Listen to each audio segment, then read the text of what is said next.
Hello friends, मी भावना भुतल स्वागत करते तुमचं माझ्या चॅनेलमध्ये, ज्याचं नाव आहे लव्ह नॉवेल स्टुडिओ.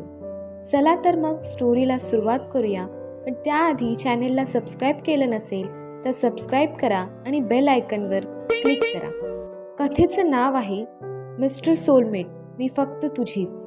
लेखिका भावना भुतल, व्हिडिओ एडिटर सोनाली जाधव, स्वर शिखा भुतल.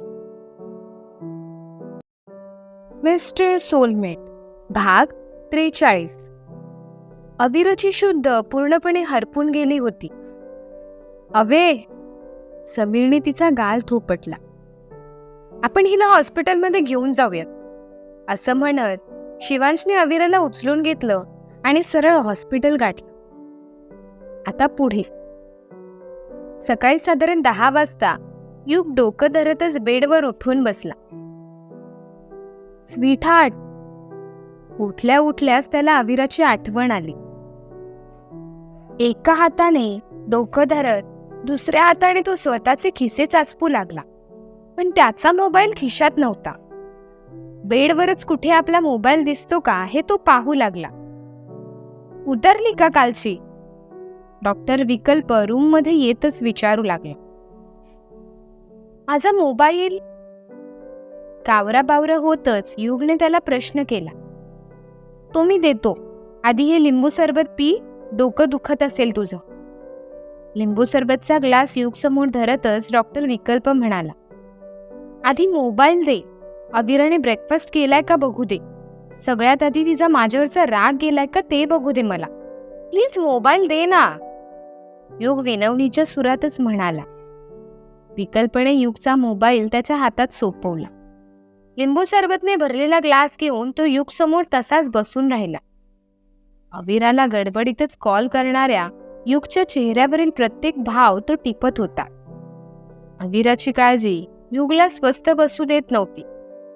कानावर चिकटवलेला फोन पुन्हा काढून पुन्हा कानावर लावण्याचा उपक्रम युगचा सकाळ सकाळी सुरू झाला होता. तो जास्तच अस्वस्थ होत होता.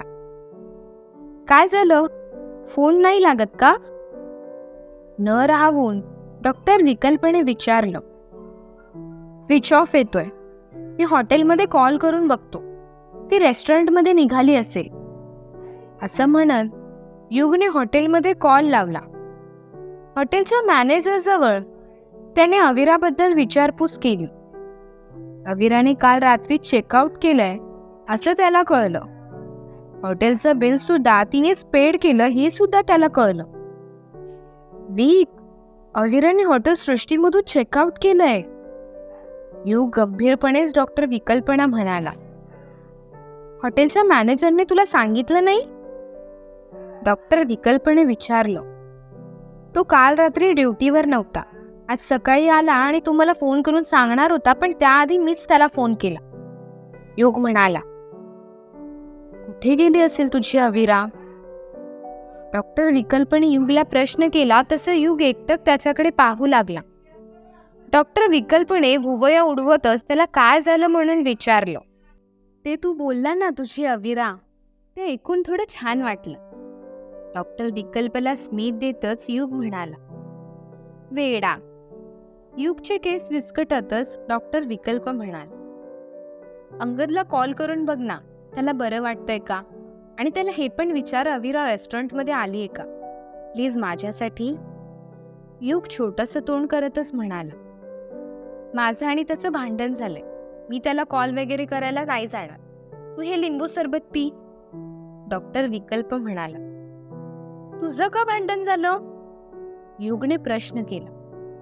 अंगद खूप स्वार्थी आहे आणि मला स्वार्थी लोकांची ॲलर्जी आहे. तू एक गोष्ट डोक्यात फिट कर की तो तुला आणि अविराला एकत्र नाही आणणार, कारण त्याच्या भावाला अविरा आवडतीये. स्वतःच्या भावांचे हट्ट पुरवण्यासाठी तो कोणतीही हद्द पार करू शकतो. तू त्याच्यापासून लांब राहिलास तर ते तुझ्यासाठी बरं होईल आणि माझ्यासाठी सुद्धा, डॉक्टर विकल्प युगला समजवतच म्हणाला. त्याच्या भावासाठी थोडं पॉझिटिव्ह आहे रे, पण एक मित्र म्हणून बेस्ट आहे. UK मध्ये माझी किती काळजी करत होता तो. आपण त्याच्या फॅमिलीमध्ये नको ना पडूयात. कदाचित त्याच्या जागी आपण असतो तर आपण सुद्धा तेच केलं असतं. तुम्ही दोघे नका ना भांडू. युग उलट डॉक्टर विकल्पलाच अंगदला घेऊन समजवू लागले. मला भांडायची हौस नाही आली. मी तुझ्यासाठी त्याच्यासोबत भांडत आलोय. तुला त्याच्यासोबत बोलायचं तर तू स्वतः त्याला कॉल कर. उगाच मला मध्ये नको घेऊस. माझा राग शांत होईल तेव्हा मी त्याला कॉल करेन. आणि खबरदार जर पुन्हा मला पबमध्ये दिसलास तर. या वेळेला शांतपणे घरी घेऊन आलोय. नेक्स्ट टाइम तुला व्यसनमुक्ती केंद्रात ऍडमिट करून येईल मी. दारू पिऊन प्रॉब्लेम सॉल्व्ह होत नसतात, उलट वाढत असतात.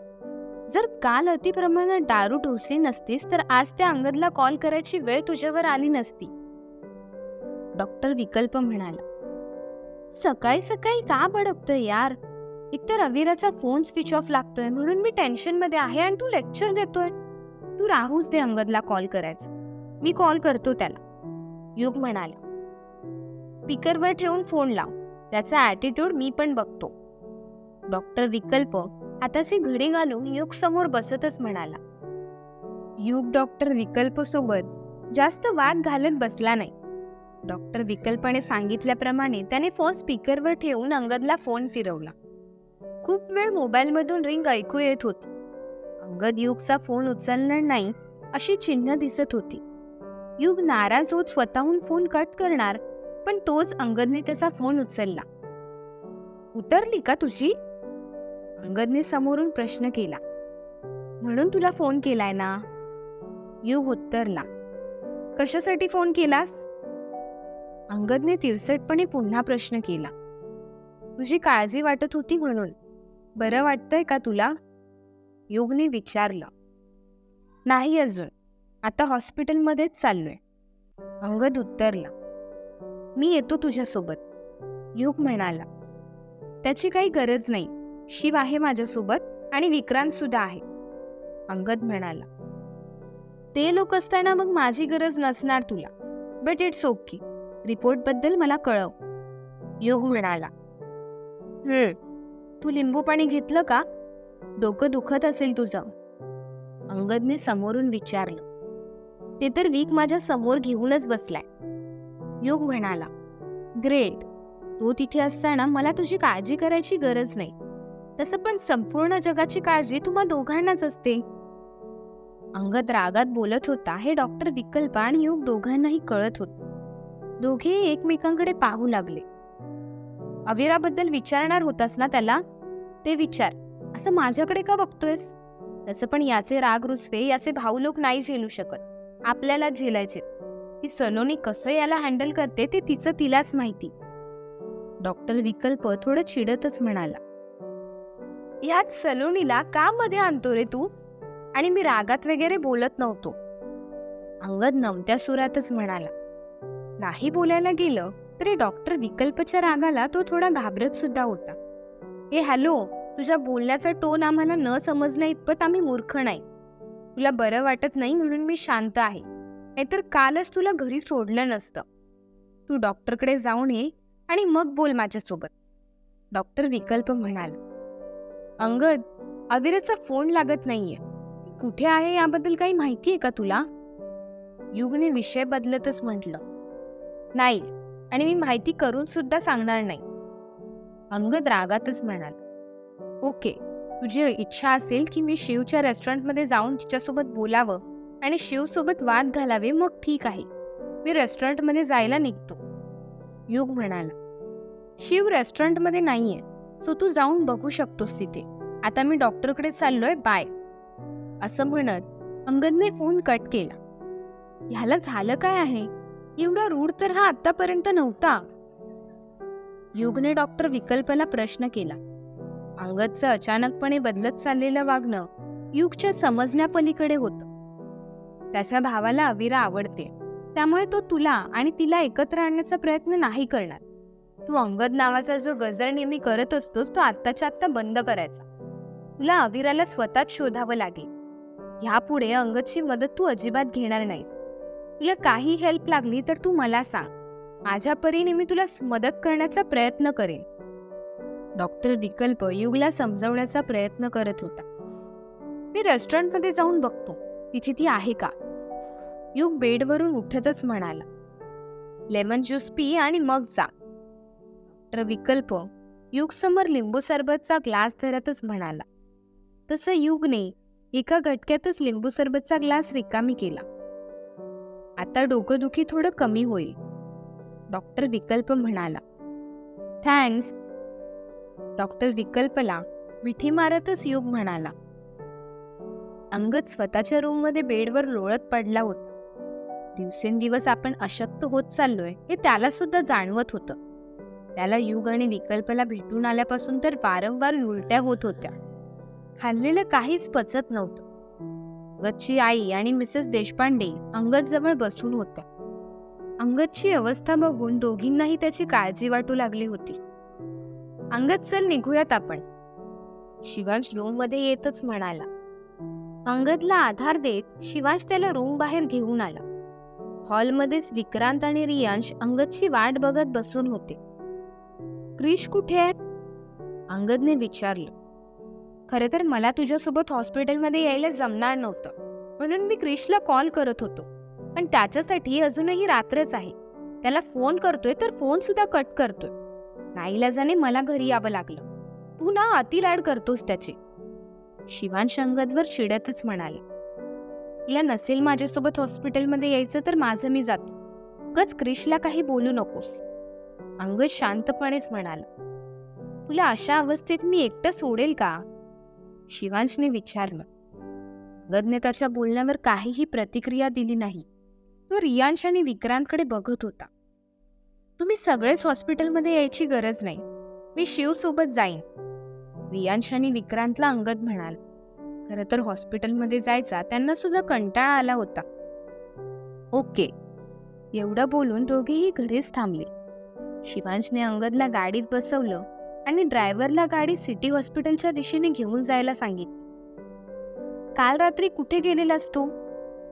अंगदने शिवांशला प्रश्न केला. तुला सांगण्यासारखं नाही, शिवांश उत्तरला. शिव, माझ्यापासून काहीही लपवायचं नाही हा, अंगद थोडं राग दाखवतच म्हणाला. आणि तू लपवतोस माझ्यापासून ते? तसे तुला माझ्यापेक्षा तो युग जास्त इम्पॉर्टंट आहे. त्याची आई आपल्या मावशीसोबत काय वागली याची काहीही पडलेली नाही तुला, आणि इव्हन मम्मीला सुद्धा. मग दोघांना का त्याचे एवढे लाड करायचे असतात मला तेच कळत नाही, शिवांश पुन्हा रागात बोलला. तू पुन्हा युगच्या आईपर्यंत का पोहोचला? मी जो प्रश्न केला त्याचं उत्तर दे ना. मम्मी बोलली तू आज सकाळी घरी आलायस. मे आय नो, तू रात्री कुठे होतास? अंगदने प्रश्न केला. हॉस्पिटलमध्ये. अविराला हॉस्पिटलाइज केलंय, ती ऍडमिट आहे, शिवांश उत्तरला. तिला काय झालं आता? अंगदने गंभीर होतच प्रश्न केला. शिवांशने अंगदच्या प्रश्नाचं उत्तर न देता गंभीर चेहरा केला. त्याच्या चेहऱ्यावरील भीतीचे भाव बघून अंगद अजूनच घाबरला. अविराने आत्महत्येचा प्रयत्न केला असावा असं अंगदला वाटू लागले.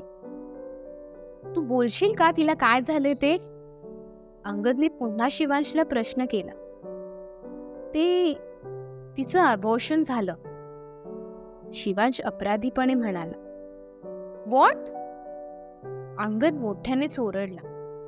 काल तिला अचानकपणे चक्कर आली, मग मीच तिला हॉस्पिटलमध्ये घेऊन गेलेलो. तिला ब्लिडिंग होऊ लागलं. डॉक्टर बोलले की तिने जास्तच स्ट्रेस घेतलाय म्हणून असं झालंय. अबॉर्शन करावं लागेल असं डॉक्टर बोलले, मग अबॉर्शन करावं लागले, शिवांश म्हणाला. म्हणजे काल रात्री विक्रांत आणि रियांश सोबत तू अविराला भेटायला गेलेलास?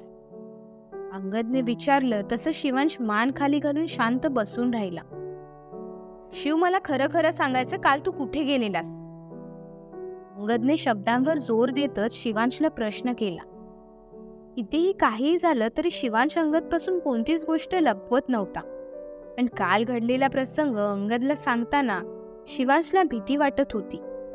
नाही म्हणायला गेलं तरी अविराचा गर्भपात होण्यामागे त्याचा तर खारीचा वाटा. Shiv, tell me the truth, Angad मोठ्याने ओरडला.